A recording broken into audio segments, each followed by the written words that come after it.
அன்பு நண்பர்களே, அனைவருக்கும் அன்னை சமையல் உமாவின் அன்பான வணக்கங்கள். இன்றைக்கி அன்னை சமையலில் பார்க்க போகிறது சிம்பிளான மீல் மேக்கர் பிரியாணி. வாங்க எப்படி செய்கிறதுன்னு பார்க்கலாம். இப்போ 1 கப் மீல் மேக்கரை சேர்த்துக்கலாங்க.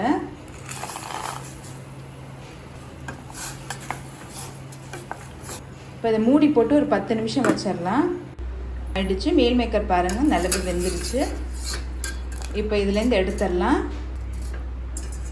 இது நார்மல் வாட்டரில் 2 தடவை நல்லா கழுவிடுங்க. அப்போ தான் அதுக்குள்ளே இருக்க பச்சை வாசனைலாம் போகும். இப்போ இதை நல்லா கழுவியாச்சு. இப்போ இதை பிழிஞ்சு எடுத்துட்டு தனியாக எடுத்து வச்சிடலாம். தேவையான அளவு எண்ணெய், 2 பட்டை, 2 கிராம்பு, 2 ஏலக்காய், இல்லை நீங்கள் விருப்பப்பட்டால் 2 பிரியாணி இலை போட்டுக்கலாம், 1 வெங்காயம்,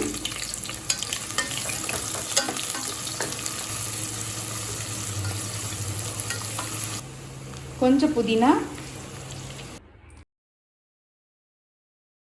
இஞ்சி பூண்டு விழுது தட்டி போட்டுக்கலாம்.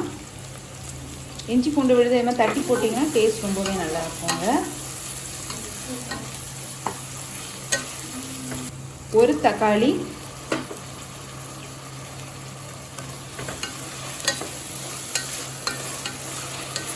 கால் டீஸ்பூன் மஞ்சள் தூள், 2 டீஸ்பூன் மிளகாய் தூள்,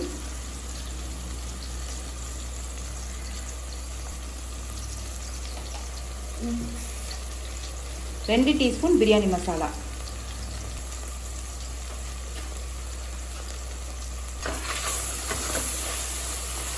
இப்போ பச்சை வாசனை போக 1 நிமிஷம் வரைக்கும் நல்லா வதக்கிக்கலாம்.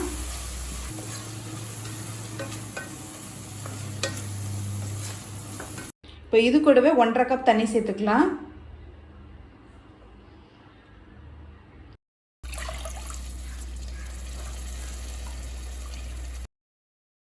தேவையான அளவு உப்பு,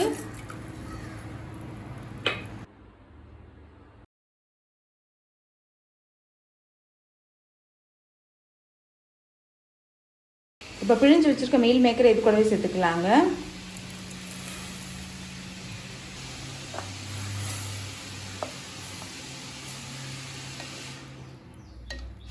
ஒரு கப் பிரியாணி அரிசி 20 நிமிஷம் ஊற வச்சு சேர்த்துக்கலாங்க. கொஞ்சமாக புதினா,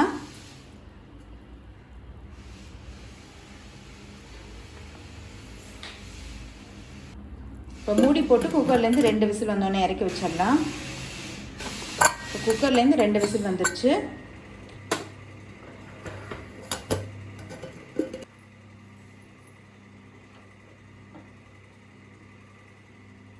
கொஞ்சம் கொத்தமல்லி,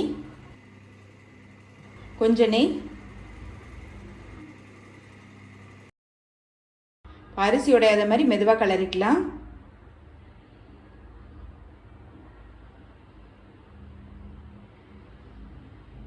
இப்போ மீல் மேக்கர் பிரியாணி ரெடி ஆயிடுச்சு. நம்ம சர்வ் பண்ணிடலாங்க.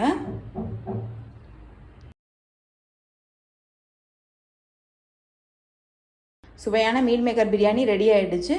ரெசிபியை ட்ரை பண்ணி பாருங்கள், கண்டிப்பாக உங்களுக்கே பிடிக்கும். ரெசிபி பிடிச்சிருந்ததுன்னா வீடியோவை லைக் பண்ணுங்கள், கமெண்ட் பண்ணுங்கள், ஷேர் பண்ணுங்கள். இதுவரைக்கும் அன்னை சமையல் சேனலை சப்ஸ்கிரைப் பண்ணாதவங்க மறக்காமல் சப்ஸ்கிரைப் பண்ணுங்கள். தேங்க்யூ.